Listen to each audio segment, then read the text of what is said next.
मुंडकोपनिषद ये अथर्ववेद संबंधी उपनिषद है। अथर्ववेद संबंधी 3 उपनिषद बता दिया था। कौन कौन सा? प्रश्न, मुंडक, मांडव्य, तीनों अथर्ववेद संबंधी उपनिषद हैं। इसमें मुंडकोपनिषद प्रधान माना जाता है, शिरः स्थानीय माना जाता है, इसलिए इसका नाम मुंडकोपनिषद है। मुंड माने सिर, मुंडे मुंडे मतिर्भिन्ना कहते हैं। सिर सिर में मतभेद अलग रहता। तो श्री संबंधी विद्या को, मुख्य आध्यात्मिक विद्या को बतलाने वाली उपनिषद है ये, इसलिए इसका नाम मुंडकोपनिषद रखा। कुछ लोग कहते हैं ये सन्यासी संबंधी उपनिषद है, क्योंकि सिर का मुंडन करके या करने का विधान सन्यासी के लिए है, इसलिए सन्यास संबंधी। परंतु इसके अंदर ऐसी कोई बात नहीं है। जो भी ब्रह्म जिज्ञासु है, आध्यात्मिक विद्या को जानना चाहता है, उनके लिए यह विषय बताया गया, इसलिए इसका नाम मुंडकोपनिषद है, आध्यात्मिक विद्या प्रधान वाली। तो इसमें सबसे पहले आरंभ करते हैं। ब्रह्मा देवानां प्रथमः संबभूव, विश्वस्य कर्ता भुवनस्य गोप्ता, स ब्रह्म विद्यां सर्वविद्या प्रतिष्ठाम् अथर्वाय ज्येष्ठपुत्राय प्राह। ब्रह्मा देवानां प्रथमः संबभूव, विश्वस्य कर्ता भुवनस्य गोप्ता। देवों में सबसे पहले ब्रह्मा हुए। देवताओं में, ऋषियों में, ब्रह्मवेत्ताओं में सबसे पहले ब्रह्मा हुए। ब्रह्मा देवानां प्रथमः संबभूव। और वह कैसा ब्रह्मा है? वो विश्वस्य कर्ता भुवनस्य गोप्ता। वो संपूर्ण विश्व का कर्ता है और संपूर्ण विश्व का गोप्ता है। यदि ब्रह्म का अर्थ परमात्मा ही लें तो भी ठीक, परंतु आगे संगति नहीं लगती। यहाँ क्या तो ठीक है।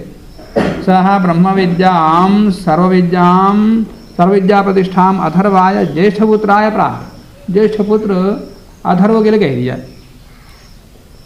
परमात्मा हो तो परमात्मा सभी पुत्र हैं। यहाँ किसी ऋषि के विषय में कह रहे हैं। तो विश्वास करता, फिर इसकी संगति कैसे होगी? कोई ऋषि है तो संपूर्ण विश्व कर्ता कैसे होगा? संपूर्ण विश्व का गोप्ता रक्षक कैसे होगा? ये कुछ विद्या के प्रतीक है। विश्वस्य कर्ता, विश्वस्य गोप्ता।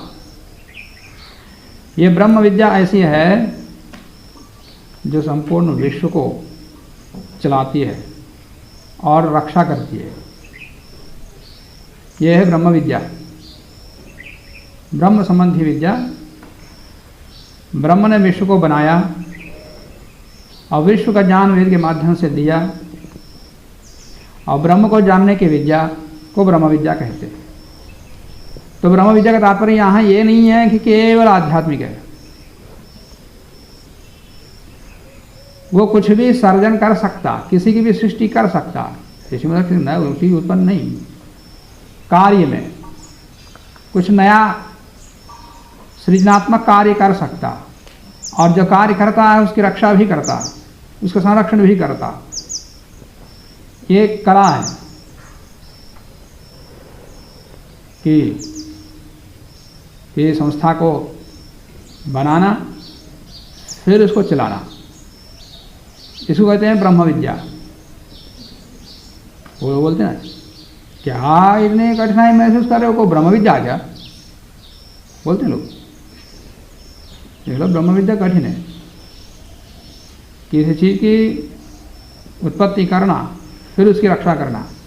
इसमें सारी कलाएं आ जाती, सारी विद्याएं आ जाती, इसलिए इसका नाम ब्रह्म विद्या, विद्याओं में बड़ी विद्या। तो इसलिए यहाँ ब्रह्म के लिए कहा जाता है कि परमात्मा ने चार ऋषियों के अंतःकरण में 4 वेदों का ज्ञान दिया। फिर चारों ने किसको पढ़ाया? ब्रह्म को पढ़ाया। तो चारों वेदों का विद्वान सबसे प्रथम कौन हुआ? ब्रह्म। इसलिए ब्रह्म सबसे पहले उत्पन्न हुआ, माने विद्या की दृष्टि से। तो ब्रह्मा देवानां प्रथमः संभव हुआ, और वो उसका विशेषण लगा दिया सर्वस्य कर्ता भुवनस्य गोप्ता। ब्रह्म के विषय में अन्यत्र भी उपनिषदों में, ब्राह्मण ग्रंथों में, वेदों में विभिन्न प्रकार से वर्णन आता है। उपनिषदों में ब्रह्म ने नारद को पढ़ाया, नारद ने ब्रह्म से ज्ञान का प्राप्त किया, ये आएगा।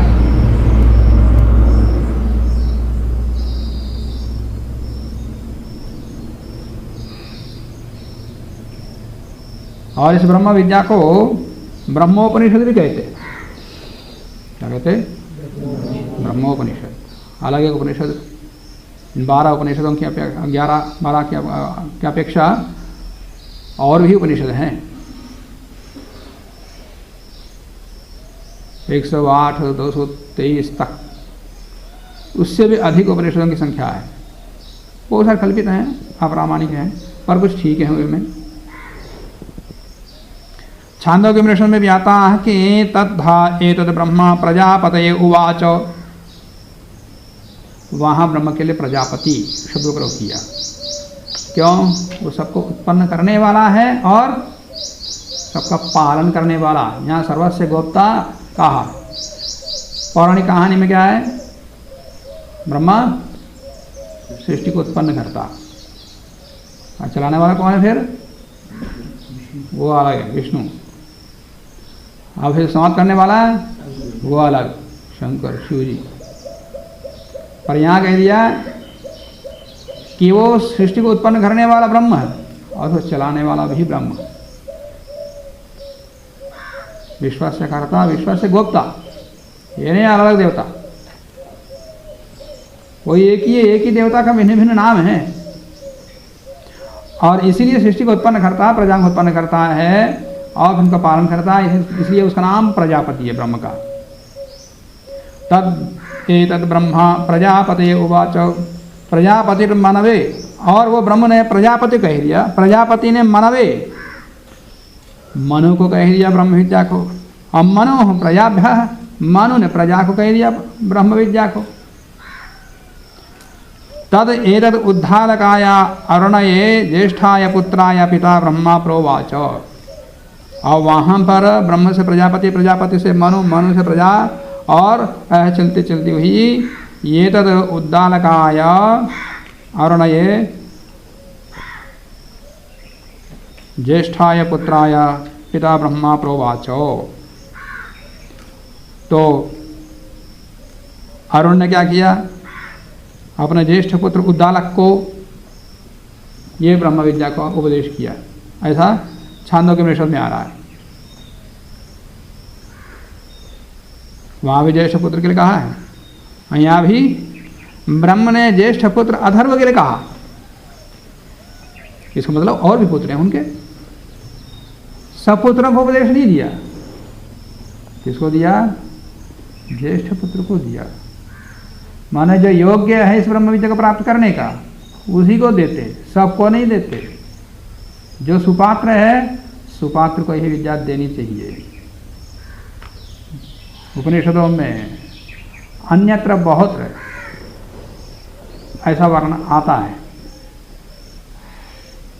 हमारी तो सुपात्र बनाने में ही समझ आ रहा है। सुपात्र को विद्या नहीं दी जा रही, सुपात्र बनाने की विद्या दी जाएगी। जो सुपात्र बनता है रहता है, सुपात्र नहीं बनता है चला जाता है। पर विद्या तो यथार्थ में तभी दी जानी चाहिए, और वह तभी फलीभूत होती है जो सुपात्र है।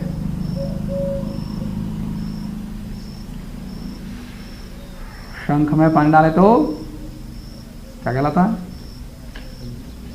तीर्थ, और नहीं तो पानी। एक चीज तो वही है। तीर्थ बड़े श्रद्धा से लेते, फिर नमस्ते करते। पानी तो है वो, पर पानी को तीर्थ कहा जाता है। तीर्थ कहते हैं तो फिर उसमें पवित्र भावना आ जाती है। फिर सब पानी है फेंक देते। तो विद्या तो वही है जो सुपात्र में दी जाती है। कुपात्र में दी जाने वाली चीज को विद्या नहीं कहते, अविद्या कहते। तो इसलिए अविद्या से कोई फल निकलता नहीं।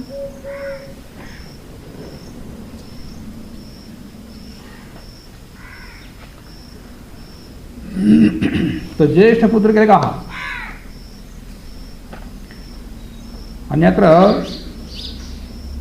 गीता में आता तद्विद्धि प्रणिपातेन परिप्रश्नेन सेवया उपदेक्षन्ति ते ज्ञानम जानिनस् तत्वदर्शिनः। तत्वदर्शी ज्ञानी किसको उपदेश देते हैं? प्रणिपातेन परिप्रश्नेन सेवया, सेवा भाव से, जिज्ञासा भाव से पूछता हो और श्रद्धा रखता हो, उसी को तत्वदर्शी ज्ञानी लोग तत्वज्ञान देते हैं। गीता में आता श्रद्धावान लभते ज्ञान। श्रद्धावान ही ज्ञान को प्राप्त करते। जिसको श्रद्धा नहीं है, जो डंडे से चलता है वो ज्ञान को प्राप्त नहीं करता। जो नियमों में चलता है वो ज्ञान प्राप्त नहीं करता। जो स्वयं नियंत्रित होता, श्रद्धा से चलता, वो ही ज्ञान को प्राप्त करता है। श्वेताश्वतरोपनिषद में आता सबसे अंतिम श्लोक, यस्य देवे परा भक्ति यथा देवे तथा गुरौ तस्ये ते कथिता हि अर्थाः प्रकाशन्ते महात्मनः। यस्य देवे परा भक्ति, देव में, परमात्मा में, ईश्वर में जिसकी बहुत गाढ़ा भक्ति हो, परा भक्ति, श्रेष्ठ भक्ति हो, यथा देवे जिस प्रकार से देव में है, तथा गुरु, गुरु में, आचार्य में उसी प्रकार की भक्ति श्रद्धा हो, तस्य एते कथिता ही अर्थाः प्रकाशन्ते महात्मनः। वैसे ही कथित अर्थ उसमें फलीभूत होती है, वही उनको ग्रहण कर पाता है।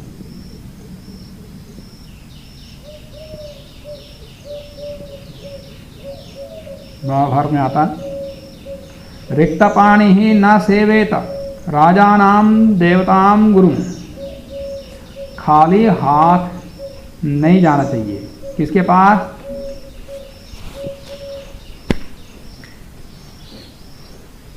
राजा के पास, देवता के पास, गुरु के पास खाली हाथ नहीं जाना। रिक्तपाणि ही न सेवेत राजानम देवताम गुरु। मंदिर में जाते हैं, कैसे जाते हैं? फूल लेके जाते हैं। फूल श्रद्धा का प्रतीक है। और गुरु के पास जाते हैं तो समिधाएं लेके जाते हैं। समिधा समर्पण श्रद्धा का प्रतीक है। समित पाणी है श्रोत्रियम ब्रह्मनिष्ठम। श्रोत्रिय ब्रह्मनिष्ठ आचार्य के पास कोई जाता है तो समित पानी होकर जाता है, श्रद्धापूर्वक जाता है, तभी उसको विद्या दी जाती है। जो समित पानी हो समय लभी लेके आया वो समिधा नहीं, ऐसी समिधा तो आंतरिक है। तीन समिधा, तीन प्रकार के विद्याओं को प्राप्त करने के लिए समर्पण भाव को लेकर के जो आता है उसको विद्या दी जाती है। नितांत निर्मल स्वांता साधन चतुष्टय संपन्न। नितांत शुद्ध होकर के जो आता है वही साधन चतुष्टय से संपन्न होता है। वेदांत सार में आता है। तो अनेकत्र है, प्रासंगिक बात थोड़ा बताऊंगा। तो यहाँ पर अनेकों पुत्र हैं तो बड़े को ही दिया। बड़ा आयु से भी हो सकता है या आध्यात्म विज्ञान में जो जिज्ञासा स्वभाव रखने वाला वही ही बड़ा है, या उसी सुपात्र को योग्य व्यक्ति को ज्येष्ठ कह दिया।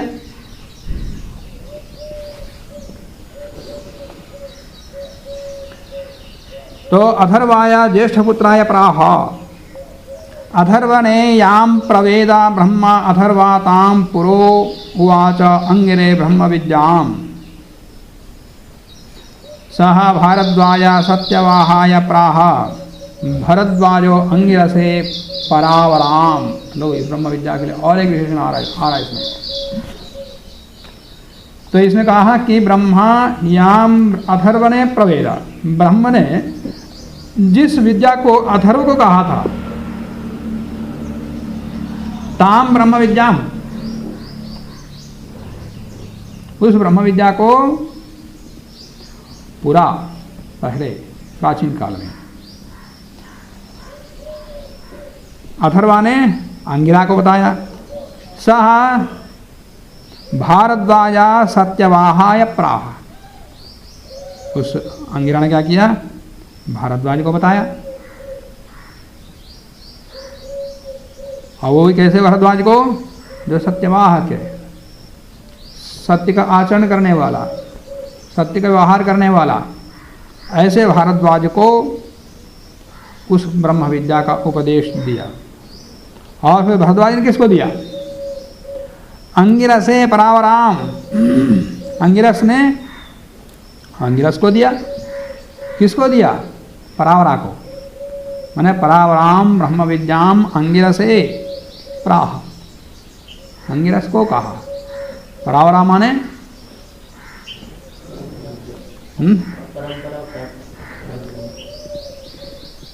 परा माने अध्यात्म विद्या, अपरा भौतिक विद्या, दोनों प्रकार की विद्या,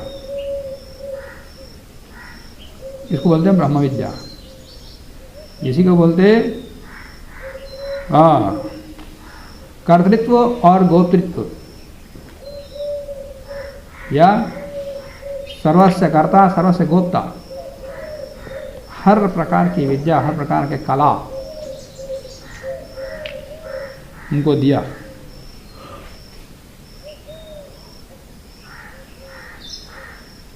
तो यहाँ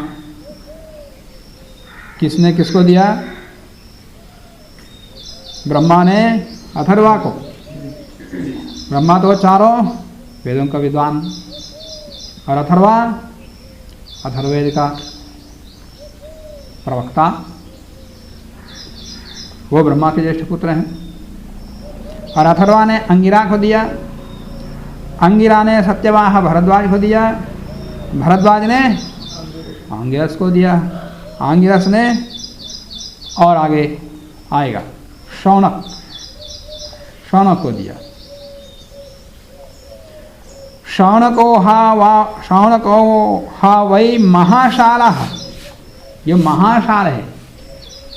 शौनक कैसा है, बड़ी बड़ी शालाएं जिसके पास है, माने बहुत बड़ा गुरुकुल है जिनका, बहुत बड़ा कुल है। कोई कहता है बहुत बड़ा गृहस्थी है। हाँ, गुरुकुल तो गृहस्थ से भी बड़ा होता है, बड़ा गृहस्थ होता है। तो बहुत बड़ी शाला, बहुत बड़ा गुरुकुल वाला कुल, शाला को एक ही बात। शौनक हा वही महाशाला, महाशाल वाले शौनक को आंगिरसम, अंगिरसम विधिवत उपसन्न पप्रच्छ कस्मिन्नो खलु भगवो विज्ञाते सर्वमिदं विज्ञातम भवती थी। शौनक महाशाल आंगिरस के पास आया, आंगिरस के पास आकर के कैसे आया, विधिवत उपसन्न, विधिवत समित पानी होकर के, उपसन्न उनके समीप में उपस्थित हुआ। उपनिषद इसलिए कहते हैं ब्रह्म विद्या को जानने के लिए उपसन्न होते हैं।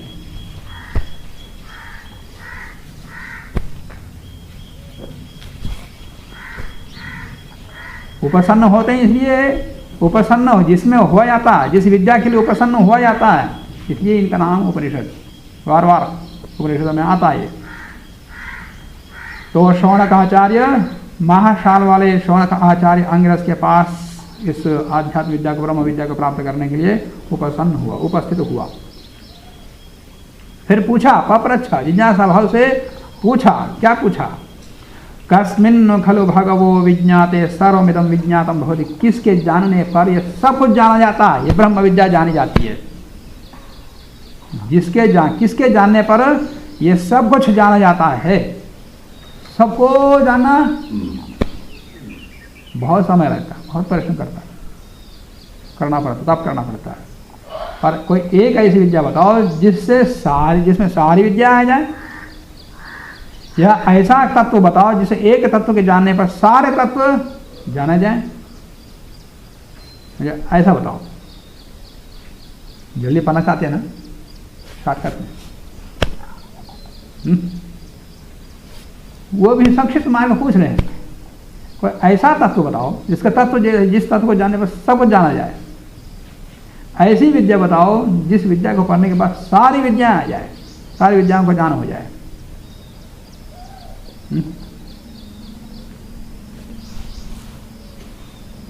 लोग तो सरल मार्ग पूछते जल्दी जाने के लिए, जानने के लिए। ब्रह्म विद्या के लिए अथर्ववेद का मंत्र आता है। कौन सा? यो विद्यात सूत्रम विदितम यस्मिन्नोता प्रजा इमाः। सूत्रम सूत्रस्य यो विद्यात सह विद्यात ब्राह्मणम महत्। उस महान ब्रह्मा को, महत् ब्रह्म को कौन जानता है? जो ब्रह्म विद्या को जानता है। ब्रह्मा, ब्रह्म विद्या को जानने वाला ब्रह्मा। यो विद्यात सूत्रम विदितम, जो सब जगह, सब क्षेत्र में, सब तत्वों में, सब विद्याओं में फैला हुआ सूत्र है। जैसे मोतियों की माला में सूत्र, धागा फैला हुआ है ना, सब में अनुस्यूत है। माला बनाते हैं, हर एक फूल में धागा पिरोते ना, धागा में ही माला को पिरोया जाता, बनाया जाता।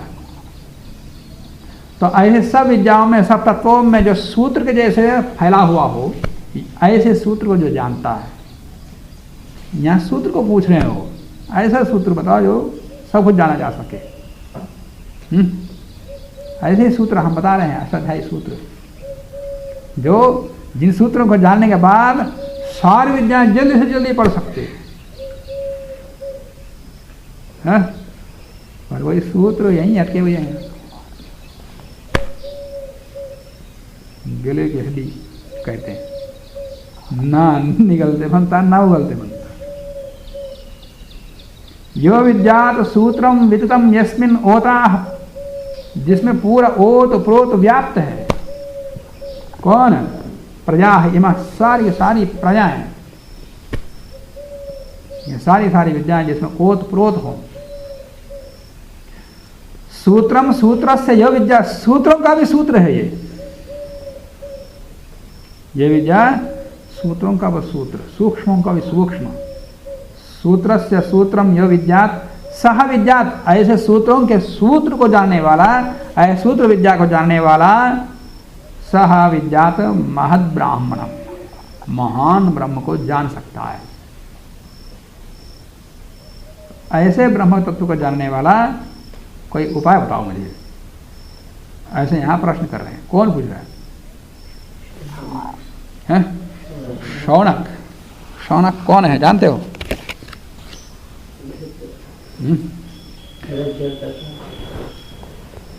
शौनक ने बहुत सारे ग्रंथों को बनाया। आजकल जो ऋग्वेद संहिता, उसको शाखा के रूप में किस आचार्य के नाम से जानते हैं? शौनक।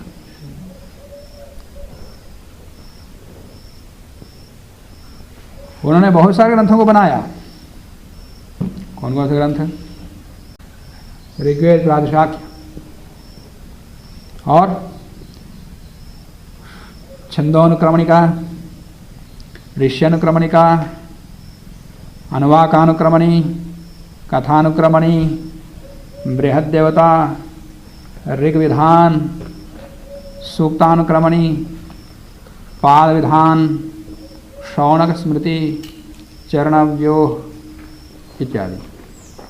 ऋग्वेद के बहुत बड़े विद्वान। तो ऋग्वेद की परंपरा में इनका बड़ा योगदान है, इसलिए उनके शाखा का नाम ही पड़ गया शौनक संहिता। तो यहाँ ये भी ध्यान रखना कि ब्रह्म ने अथर्व को बढ़ाया, अथर्व ने अंगिरा को। इसका मतलब यह है कि इनके पुत्र हैं या इनके शिष्य हैं, इनके परंपरा यही ऐसा नहीं। सीधा सीधा हो सकता वैसा ही हो। ये भी हो सकता है कि ब्रह्मा के से जो परंपरा चलती आई है उसमें जो प्रमुख लोग हैं, ये बीच में और भी लोग रहे होंगे, पर इस परंपरा के विशेष योगदान के कारण से इन्हीं का नाम प्रसिद्ध रहा। तो ब्रह्म ने अथर्वा को, अथर्वा ने अंगिरा को, तो बीच में और भी हो सकते। कोई इतिहास का क्रम नहीं बता रहा उपनिषद का, समझ गए? नहीं तो शौनक आचार्य बहुत प्राचीन है। ये तो 1 2 3 4 5 6 छठी पीढ़ी में आ जाते हैं। ब्रह्मा के बाद छठी पीढ़ी में तो इतने प्राचीन नहीं है वो।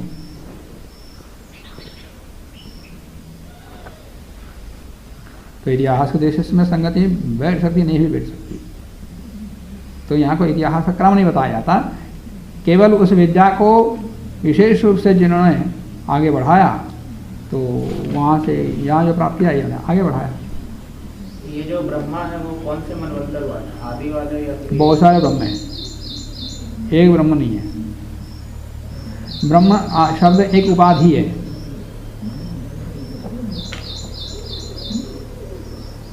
जनक राजा वो भी एक उपाधि है। एक राजा सीता के पिता जो जनक है वो अकेला नहीं, कुछ स्थान पर जो बैठा वो जनक हो जाता। ऐसे आचार्यों में भी एक उपाधियाँ रही हैं, उपाधियाँ ऐसे बहुत सारे आचार्य।